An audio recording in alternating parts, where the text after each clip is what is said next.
Malam itu, polisi masuk ke sebuah rumah mewah di Rancho Santa Fe, California. Dari luar, rumahnya kelihatan tenang. Gak ada tanda-tanda keributan, gak ada suara teriakan, gak ada orang yang minta tolong. Tapi begitu pintu dibuka, suasananya langsung berubah. Di dalam rumah itu, satu persatu tubuh ditemukan terbaring rapi di atas ranjang. Mereka pakai pakaian yang sama, sepatu yang sama, dan di samping mereka ada tas kecil yang udah disiapin. Kayak mereka emang mau pergi ke suatu tempat. Rapi banget, kayak bukan tragedi, tapi lebih kayak sebuah keberangkatan. Terus polisi nemuin sesuatu yang lebih nyeremin, sebuah rekaman video. Di video itu mereka senyum ke kamera dan bilang kalau mereka seneng karena bentar lagi mereka bakal ninggalin bumi. Tapi pertanyaannya, siapa yang bisa bikin puluhan orang percaya bahwa kematian adalah tiket menuju kehidupan baru? Dan kenapa mereka semua mau pergi di malam yang sama?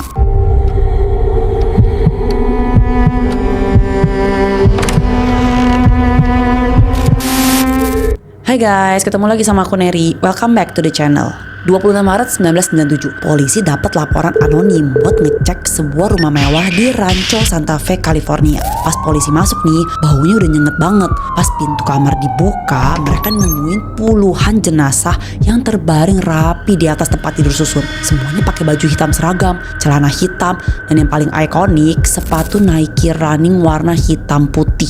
Muka dan dada mereka ditutup pakai kain ungu bentuk persegi. Gak ada darah, gak ada tanda-tanda kekerasan. Semuanya kelihatan tenang banget, kayak lagi tidur massal. Tapi sebenarnya mereka semua tuh udah gak bernyawa. Dari 39 jenazah, ada 2 jenazah yang dipisahin ada di kamar pojok yang kondisinya beda, gak rapih kayak jenazah lain. Mukanya gak ditutup kain biru dan kepalanya masih kebungkus kantong plastik transparan yang diikat kenceng gitu. Tapi nih ada kesamaan dari semua jenazah, yaitu di semua lengan mereka itu ada patch yang ada tulisan Heaven's Getaway Team. Dari sinilah dunia luar akhirnya tahu tentang keberadaan sekte UFO paling ekstrim di dunia. Kematian massal ini langsung heboh jadi berita utama di seluruh dunia, bikin geger karena anggota sekte ini tuh ternyata bukan orang-orang sembarangan, tapi para jenius komputer.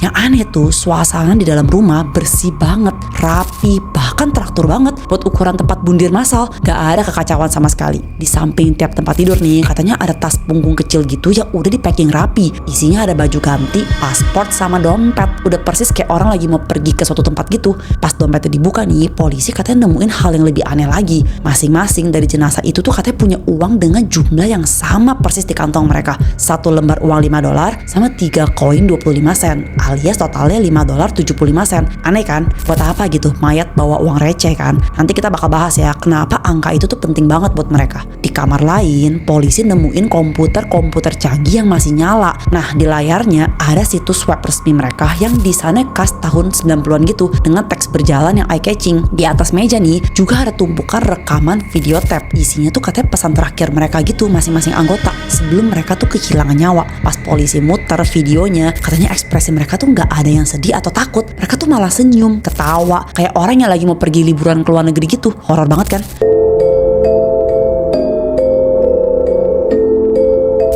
Sekarang kita mundur ya ke tahun 1970-an buat kenalan sama otak dari sekte ini. Sekte ini didiriin sama 2 orang, Marshall Applewhite dan Bonnie Nettles. Marshall ini awalnya tuh seorang profesor musik guys, yang punya suara bariton bagus. Tapi dia punya krisis identitas yang parah banget dan depresi berat nih setelah dipecat dari kampusnya gara-gara ketahuan punya hubungan gelap sama mahasiswanya. Nah, kalau si Bonnie, dia itu perawat di rumah sakit jiwa yang ngedalamin astrologi sama hal-hal mistis. Nah, ketemulah mereka berdua di rumah sakit jiwa tempat Marshall dirawat karena depresinya. Gitu ngobrol nih, mereka langsung ngerasa punya koneksi spiritual yang kuat banget. Bonnie tuh langsung ngeyakinin si Marshall kalau mereka berdua tuh katanya bukan manusia biasa. Dia bilang mereka itu adalah 2 utusan spiritual yang dipilih sama makhluk luar angkasa buat nyampein pesan penting ke bumi. Marshall yang lagi emang gak stabil kan jiwanya, langsung percaya mentah-mentah. Dari sinilah kolaborasi maut mereka tuh dimulai. Mereka tuh ngerasa kayak dapet wahyu instan gitu buat mengubah dunia lewat doktrin fiksi ilmiah yang dicampur aduk. Abis ketemu nih, mereka berdua tuh langsung tuh keliling Amerika pakai mobil karavan buat nyebarin ajaran mereka. Awalnya mereka nyebut diri mereka The Two atau kadang pakai nama samaran Bo dan Pip, sebelum akhirnya nih diganti jadi Do sama T. Doktrin utama yang mereka buat itu sebenarnya tuh gabungan antara teologi Kristen sama cerita fiksi ilmiah ala Star Trek. Mereka tuh katanya percaya kalau Tuhan itu sebenarnya adalah makhluk ekstraterestrial alias alien tingkat tinggi yang hidup di tempat yang mereka sebut the evolutionary level above human. Menurut Do sama T, planet bumi ini tuh katanya cuma sekedar kebun atau tempat uji coba doang. Tubuh manusia nih yang kita pakai sekarang ini katanya tuh hanyalah sebuah kendaraan atau wadah sementara, ya kayak baju gitu yang bisa dibuang kapan aja. Mereka ngeklaim kalau jiwa manusia itu harus berevolusi supaya bisa lepas dari bumi dan naik ke level berikutnya. Nah, satu-satunya cara buat naik ke level itu adalah dengan ngikutin petunjuk dari mereka berdua. Kalau nggak ikut, katanya jiwa manusia tuh bakal ikut hancur pas bumi di recycle atau dibersihin total sama penciptanya. Kedengeran absurd banget kan? Tapi di era itu guys, banyak orang yang kemakan sama omongan mereka. Kita pasti mikir yang ikut sekte ginian pasti orang bodoh kan? Tapi ternyata guys, isi dari anggota sekte ini tuh nggak main-main. Justru orang-orang yang berpendidikan tinggi, cerdas,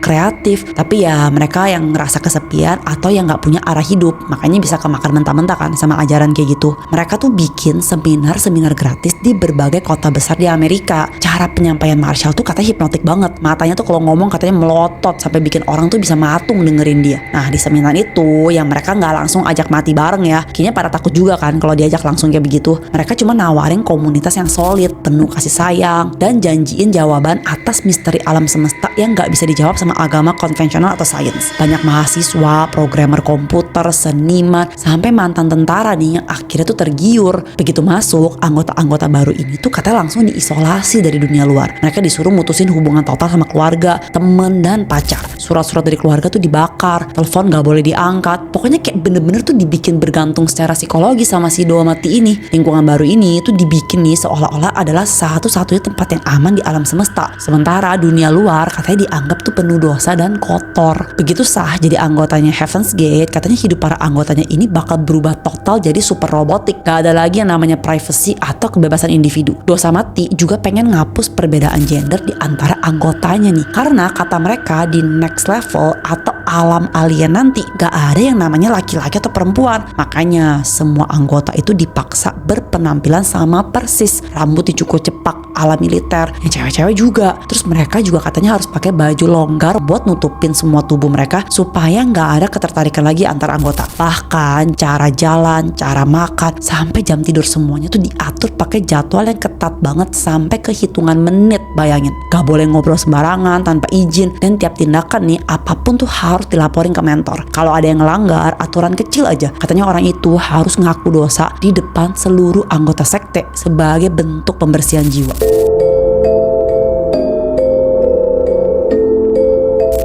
Ada fakta serem nih yang jarang dibahas detail, tapi asli ini serem banget. Karena Marshall itu bener-bener obsesif ya sama yang namanya kesucian seksual. Dia ngerasa tuh godaan biologis itu adalah musuh terbesar yang bisa ngegagalin mereka naik ke pesawat alien. Walaupun udah pakai baju longgar dan rambut cepak nih, Marshall tuh tetap ngerasa beberapa anggota cowok tuh masih punya hasrat. Akhirnya si Marshall katanya mutusin buat ngelakuin tindakan ekstrim, kebiri. Marshall sendiri yang katanya tuh pertama kali dibilang pergi ke Meksiko guys secara rahasia buat ngejalanin operasi kebiri. Terus nih pas dia balik ke markas, dia cerita ke beberapa pengikut setianya nih, katanya yang cowok-cowok tuh langsung setuju buat ikutan di kebiri juga demi membuktikan kesetiaan mereka pada ajaran the next level. Bayangin betapa kuatnya doktrin cuci otaknya si Marshall itu. Dari catatan buku harian yang ditemuin polisi, katanya kehidupan mereka di asrama tuh bener-bener monoton banget kayak robot di pabrik. Mereka bangun jam 4 pagi buat ngelakuin meditasi dan pengecekan energi astral. Makanan mereka juga katanya diatur ketat. Seringnya nih cuma minum ramuan jus atau suplemen yang udah ditakar kalorinya. Menariknya, hiburan utama nih yang dibolehin sama si Marshall tuh cuma satu, nonton fiksi-fiksi ilmiah, terutama serial Star Trek. Mereka nganggep katanya teknologi di Star Trek itu adalah gambaran nyata dari dunia luar angkasa yang bakal mereka tuju. Fakta gokil lain nih yang jarang orang tahu, salah satu anggota sekte yang ikut mati bundir itu ada yang namanya Thomas Nichols, dan dia itu adalah abang kandung dari Nichelle Nichols guys. Itu artis legendaris Hollywood yang mainin karakter Lieutenant Uhura di serialnya Star Trek. Crazy kan? Mereka sekelompok sekte yang terobsesi sama Star Trek, tapi ternyata salah satu dari anggotanya itu adalah saudara kandung dari kru asli kapal Enterprise di dunia nyata. Fakta lain dari sekte ini, ternyata tuh ya nggak semua anggota Heaven's Gate tuh kehilangan nyawa di malam itu guys. Ada beberapa anggota nih yang sengaja diperintahin sama Marshall buat tetap hidup di bumi. Salah satunya namanya Rio De Angelo yang ditugasin buat nemuin mayat-mayat temen-temennya pertama kali, terus dia ngelapor ke polisi. Tapi ada kisah yang lebih tragis nih tentang anggota yang tertinggal ini. Karena ngerasa bersalah, kesepian dan gagal lulus bareng kelompoknya, ada dua mantan anggota namanya Wayne Cook sama Chuck Humphrey yang mutusin buat nyusul temen-temennya. Wayne Cook katanya bundir beberapa bulan kemudian di sebuah kamar hotel. Sementara si Chuck Humphrey nih bundir di Februari 98 di tengah gurun Arizona. Pas jenazah Chuck ditemuin warga lokal, dia tuh katanya pakai baju seragam hitam yang sama. Terus di lengannya juga ada patch yang sama dan sepatu Nike hitam putih yang persis sama kayak 39 temennya yang udah tewas setahun yang lalu. Gila ya, brainwash sih berhasil banget sih. Ibaratnya sampai di luar asrama aja mereka masih bisa seloyal itu sama sektenya coba. Sisi lain yang gak kalah mencengangkan dari Heaven's Gate ini nih, di balik kelakuan mereka yang aneh, mereka itu ya sebenarnya pelopor bisnis web design di awal era internet tahun 90-an. Mereka bangun sebuah perusahaan legal bernama Higher Source. Isinya ya para anggota sekte yang emang punya skill pemrograman tingkat tinggi. Klien mereka tuh gak main-main guys, ada perusahaan lokal, toko-toko besar, bahkan beberapa proyek instansi di California. Karena mereka kerja secara kolektif nih, gak butuh gaji individu dan sangat perfeksionis. Katanya ya Higher Source itu jadi terkenal banget karena layanan yang murah dan hasilnya bagus banget pas masa itu. Uang hasil bikin web inilah yang dipakai buat ngebiayain gaya hidup mewah mereka, nyewa rumah besar di kawasan elit, beli komputer spek paling tinggi, dan nimbun pasokan makanan dan obat-obatan. Internet juga jadi alat utama mereka buat nyebarin propaganda tentang UFO. Jadi ya sementara mereka benci sama sistem bumi, mereka tuh justru manfaatin teknologi yang paling modern di bumi buat danain misi bundir mereka sendiri. Gila kan? Semua sistem robotik ini nih berjalan lancar sampai sebuah tragedi besar menimpa sekte ini tahun 1985. Jadi Bonnie Nettles alias T, sang otak spiritual yang sangat dihormati itu meninggal dunia karena kanker hati. Kematian Bonnie ini bikin Marshall terpukul hebat dan sempet panik banget karena kan doktrin awal dia kan katanya mereka berdua tuh dijanji bakal naik bareng-bareng ke pesawat alien dalam kondisi fisik yang hidup kan.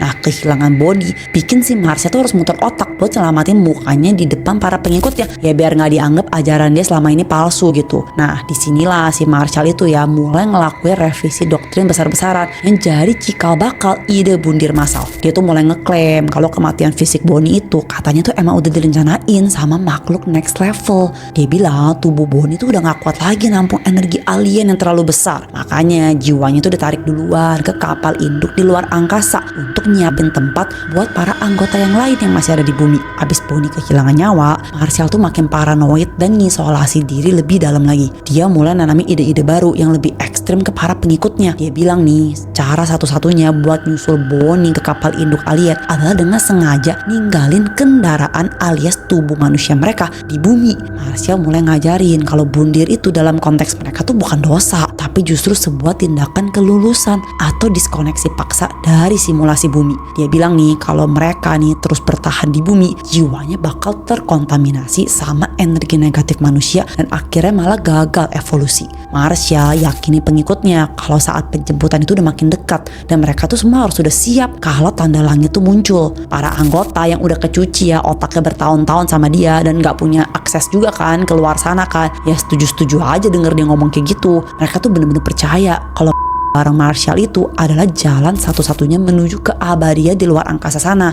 Tanda langit yang ditunggu-tunggu sama Marshall nih akhirnya benar-benar muncul nih tahun 95 pas astronot nemuin komet Hale-Bopp yang bakal melintas deket bumi tahun 1997. Waktu itu nih ada fotografer amatir yang ngambil foto komet Hale-Bopp dan dia ngeliat ada objek misterius yang ikutan bercahaya di deket ekor komet tersebut. Foto ini langsung nyebar luas di radio-radio konspirasi terkenal di Amerika kayak Coast to Coast AM. Ada klaim dari beberapa beberapa orang yang ngaku sebagai remote viewer atau paranormal militer. Nah mereka bilang tuh katanya objek itu emang bener pesawat alien yang berukuran beberapa kali lipat lebih besar dari bumi. Si Marshall langsung ngambil kesempatan, gak pakai lama dia buat nyuci otak pengikutnya. Dia kan emang udah nunggu ya tanda-tanda kan buat buktiin ke pengikutnya. Dia langsung ngumumin tuh katanya di belakang ekor komet itu beneran pesawat ruang angkasa raksasa milik alien yang lagi bersembunyi buat jemput mereka. Padahal ya para astronom profesional tuh udah bilang berkali-kali negesin kalau objek itu sebenarnya cuma bintang latar belakang yang ngeblur gara-gara kamera si fotografer jelek. Tapi ya si Marshall nggak peduli karena dia ngerasa wah ini kesempatan nih buat kayak ngasih bukti gitu buat pengikutnya kalau ajaran dia bener loh.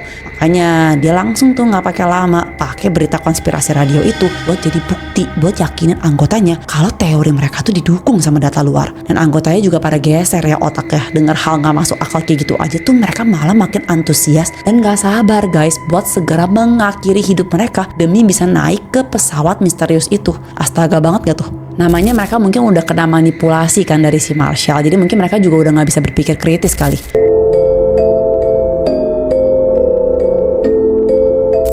Masuk ke awal Maret 1997, persiapan mulai dilakuin dengan sangat sistematis. Mereka nyewa sebuah rumah besar seluas 850 meter persegi di Rancho Santa Fe dengan bayar cash. Mereka mulai beli persediaan obat bius jenis phenobarbital, terus 39 pasang sepatu Nike Air Decade hitam putih dan kain ungu. Sebelum masuk ke proses minum racun nih, ada satu ritual makan terakhir yang gak kalah aneh guys. Jadi si Marshall ngajak semua 39 anggotanya buat makan malam terakhir di sebuah restoran keluarga terkenal namanya Mary Callender's di California. Biar suasananya teratur dan gak repot nih, si Marshall mesen menu yang sama persis buat 39 orang tanpa terkecuali. Turkey pot pie alias pie ayam kalkun, cheesecake buat dessert sama es teh. Yummy ya hidangan terakhirnya. Proses bundir ini diperkirain tuh terjadi sekitaran tanggal 22 atau 23 Maret tahun 1997 pas posisi komet Hale-Bopp lagi terang-terangnya di langit malam California. Proses ini dibagi jadi beberapa gelombang selama 3 hari berturut-turut supaya prosesnya berjalan rapi dan ada yang bertugas ngerapiin mayat rekannya. Cara itu ngeri banget. Mereka campurin obat penenang dosis tinggi ke mangkok yang berisi apple sauce gitu atau puding coklat biar rasanya gak terlalu pahit. Abis makan ramuan nih, mereka tuh katanya minum beberapa teguk alkohol jenis vodka murni buat cepetin penyerapan racun di tubuh mereka. Gak berhenti sampai di situ nih, buat mastiin mereka benar-benar kehilangan nyawa dan gak bangun lagi, mereka tuh ngiketin kantong plastik transparan ke kepala mereka sendiri abis minum ramuan biar mati lemes kehabisan oksigen pas gak sadarin diri di kasur masing-masing. Gelombang pertama ada sekitar 15 anggota. Gitu mereka mulai kehilangan kesadaran nih dan kehilangan nyawa, anggota dari gelombang berikutnya langsung bertugas ngerapiin posisi tubuh rekan mereka di atas tempat tidur susun. Mereka langsung ngelepasin tuh kantong plastik dari kepala jenazah biar TKP kelihatan rapi pas ditemuin. Tangan mereka juga lurus di samping tubuh, terus bagian wajah dan dada jenazah ditutup pakai kain ungu segi 4 yang udah disiapin sebelumnya. Habis gelombang pertama beres dan rapi nih, giliran gelombang kedua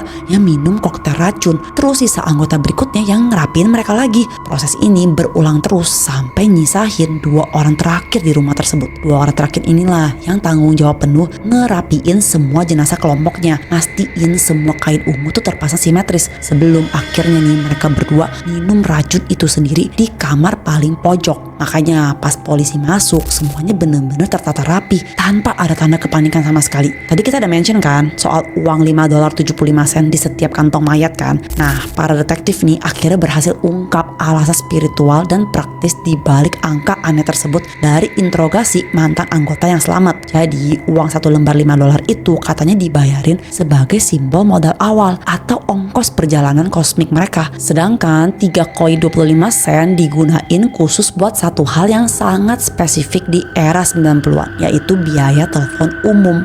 Jadi di tahun-tahun sebelumnya pas mereka masih sering berpergian tuh pindah-pindah kota secara rahasia, Do itu selalu nyuruh anggotanya buat bawa 3 koin 25 sen di kantong baju mereka buat nelpon markas lewat telepon umum darurat. Kalau nih mereka sewaktu-waktu tersesat atau terpisah dari kelompok. Kebiasaan bawa uang receh telepon umum ini yang akhirnya terus ke bawah sampai hari kepergian mereka sebagai simbol kalau mereka tuh selalu siap sedia menghubungi kapal induk kalau mereka butuh panduan di akhirat nanti. Sebelum mereka minum racun, Marshall tuh katanya wajibin semua anggotanya buat bikin video testimoni terakhir di depan kamera video portable. Nah, video-video inilah yang jadi bukti psikologis paling mengerikan tentang kekuatan cuci otak. Jadi ya, dalam rekaman yang dirilis sama pengadilan, terlihat jelas tuh katanya wajah-wajah para anggota sekte bergantian duduk di kursi taman sambil tersenyum lebar. Salah satu anggota perempuan nih malah dengan santainya tuh bilang, "Kami semua sangat bahagia di sini karena sebentar lagi kami bakal ninggalin pakaian duniawi ini dan pergi bersama Do dan Ti menuju tempat yang jauh lebih indah. Jadi jangan tangisin kami karena ini adalah hari kelulusan kami." Katanya gak ada satupun tuh yang mukanya sedih guys. Gak ada air mata, gak ada keraguan sedikit pun di mata mereka. Kayak mereka tuh bener-bener nganggep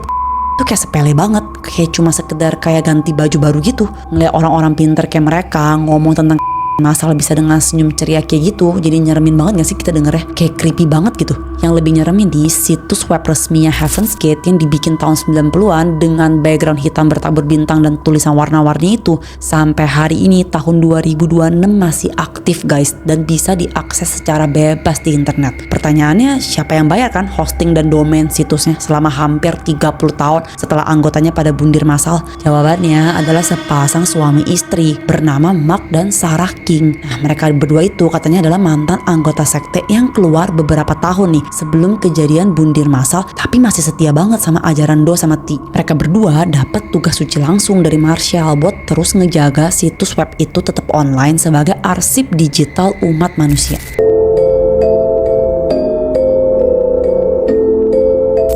Sekarang kita masuk ke zona teori konspirasi yang beredar luas di forum-forum deep web terkait kasus ini. Teori pertama nih, yang paling populer, jadi ngeklaim kalau Heaven's Gate itu katanya sebenarnya bukan sekedar sekte agama buatan orang gila, tapi bagian dari eksperimen lanjutan proyek psikologis militer rahasia Amerika yang dinamain MK Ultra. Beberapa penganut teori konspirasi curiga, gimana bisa seorang mantan pasien rumah sakit jiwa biasa kayak Marshall punya kemampuan hipnotik segitu kuatnya buat ngendaliin puluhan orang jenius IT dan gak ada yang berontak satupun. Makanya muncul spekulasi nih guys, kalau Marshall itu sebenarnya adalah aset atau agen bentukan yang dicekokin obat-obatan pengubah pikiran eksperimental sama pihak militer buat nguji seberapa jauh sih teknologi internet tuh bisa dipakai buat cuci otak orang-orang yang berpendidikan tinggi. Tapi ya teori ini didebat keras sama pemerintah dan gak pernah terbukti juga secara hukum. Teori konspirasi kedua nih ngelibatin seorang profesor ilmu politik terkenal dari Universitas Emory namanya Courtney Brown.